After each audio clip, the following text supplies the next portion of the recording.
Since I graduated in 1983, which isn't that long ago,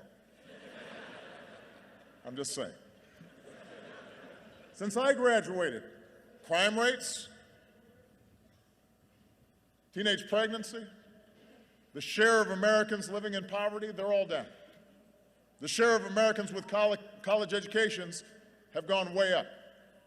Our life expectancy has as well. Blacks and Latinos have risen up the ranks in business and politics. More women are in the workforce. They're earning more money. Although it's long past time that we pass laws to make sure that women are getting the same pay for the same work as men.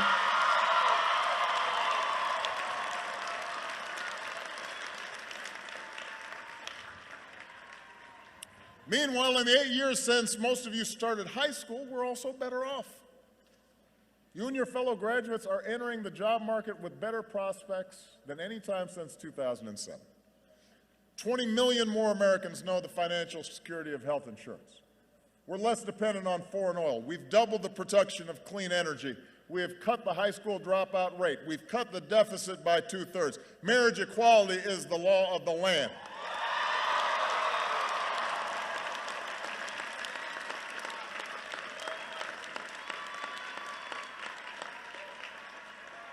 And just as America's better, the world is better than when I graduated.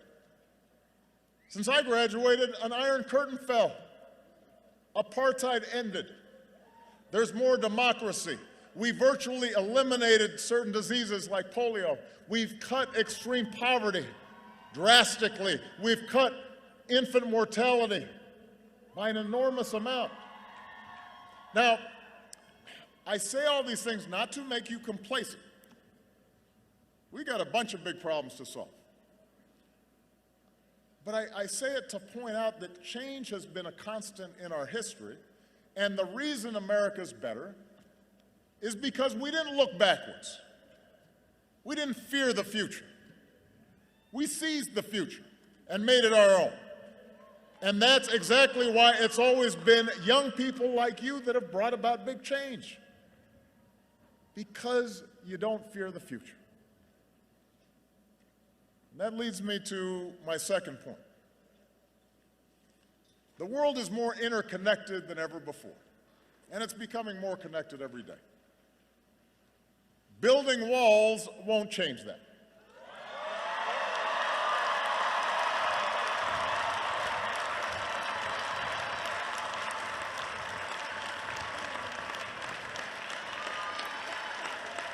Look, as president, my first responsibility is always the security and prosperity of the United States. And as citizens, we all rightly put our country first.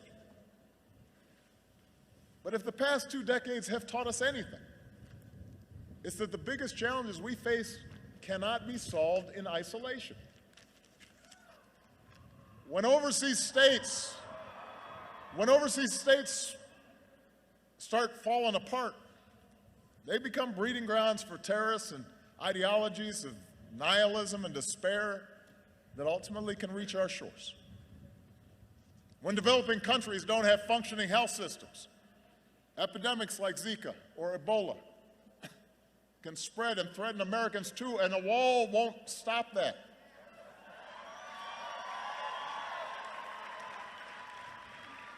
If we want to close loopholes that allow large corporations and wealthy individuals to avoid paying their fair share of taxes, we've got to have the cooperation of other countries in a global financial system to help enforce financial laws. The point is, to help ourselves, we got to help others. Not pull up the drawbridge and try to keep the world out. And engagement does not just mean deploying our military. There are times where we must take military action to protect ourselves and our allies.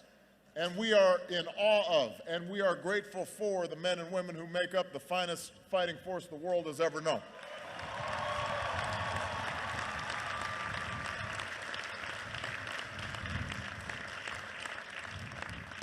But I worry if we think that the entire burden of our engagement with the world is up to the 1% who serve in our military. And the rest of us can just sit back and do nothing. They can't shoulder the entire burden. Engagement means using all the levers of our national power and rallying the world to take on our shared challenges.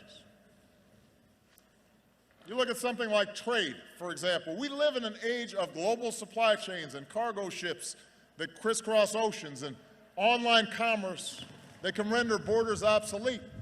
And a lot of folks have legitimate concerns with the way globalization has progressed. That's one of the changes that's been taking place. Jobs shipped overseas, trade deals that sometimes put workers and businesses at a disadvantage. But the answer isn't to stop trading with other countries.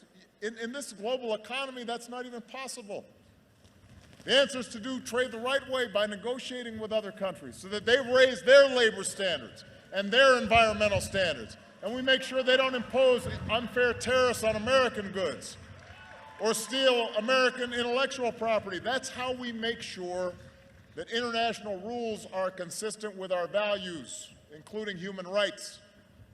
And ultimately, that's how we help raise wages here in America. That's how we help our workers compete on a level playing field. Building walls won't do that. It won't boost our economy, and it won't enhance our security either.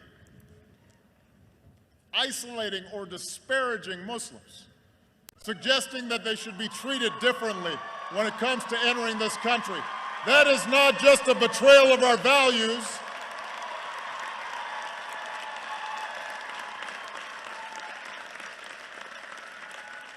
That's not just a betrayal of who we are. It would alienate the very communities at home and abroad who are our most important partners in the fight against violent extremism. Suggesting that we can build an endless wall along our borders and blame our challenges on immigrants. That doesn't just run counter to our history as the world's melting pot. It contradicts the evidence that our growth and our innovation and our dynamism has always been spurred by our ability to attract strivers from every corner of the globe. That's how we became America. Why would we want to stop it now?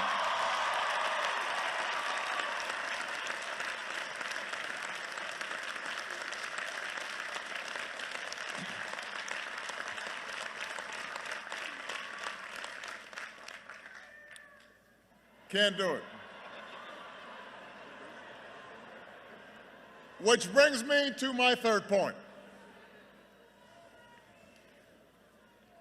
Facts, evidence, reason, logic, an understanding of science, these are good things. These are qualities you want in people making policy. These are qualities you want to continue to cultivate in yourselves as citizens.